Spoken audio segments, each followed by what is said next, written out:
आमच्या बागेत इथे त्यांनी आता सुंदरसं निवेदन केलं ते आमचे डॉक्टर संजयजी जमदाळे आणि माझा लातूर परिवाराचे अनेक जण उमेश वगैरे सगळे झाले। आज सार्वजनिक गुढी महोत्सव आपण इथे करतोय आणि मराठवाड्यातली सर्वात मानाची ही गुढी आई जगदंबेच्या चरणी आपण ही मानाची गुढी उभी करतोय। या गुढी उभी करण्याच्या आधी आपण या गुढी संबंधित शोभायात्रा केली आणि ती शोभायात्रा करत असताना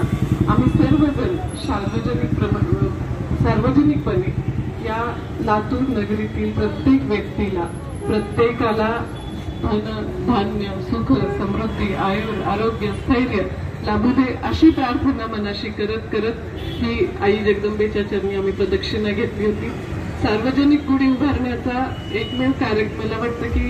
सगळ्यांचा मानस असा आहे की आपण वरचेवर व्यक्तिगत आपले आनंद साजरे करतो आणि त्याचे फोटो पोस्ट करत असतो, पण जेव्हा आपण सार्वजनिकपणे आनंद हा एकमेकांसोबत तो साजरा करतो तर तो द्विगुणित नव्हे तर शतगुणित होतो आणि असा नवीन वर्षाची नवीन सुरुवात एकमेकांच्या सोबत आई जगदंबेच्या साक्षीने व्हावी या मानस असलेल्या या सार्वजनिक गुढी महोत्सवामध्ये आज आम्हाला सहभागी होता आलं हे आमचं भाग्य आहे आणि आपण सर्वांनी इथे आम्हाला बोलवलं, सर्वांचा यथोचित सन्मान केला त्याबद्दल मी संयोजकांचे खूप खूप आभार मानते।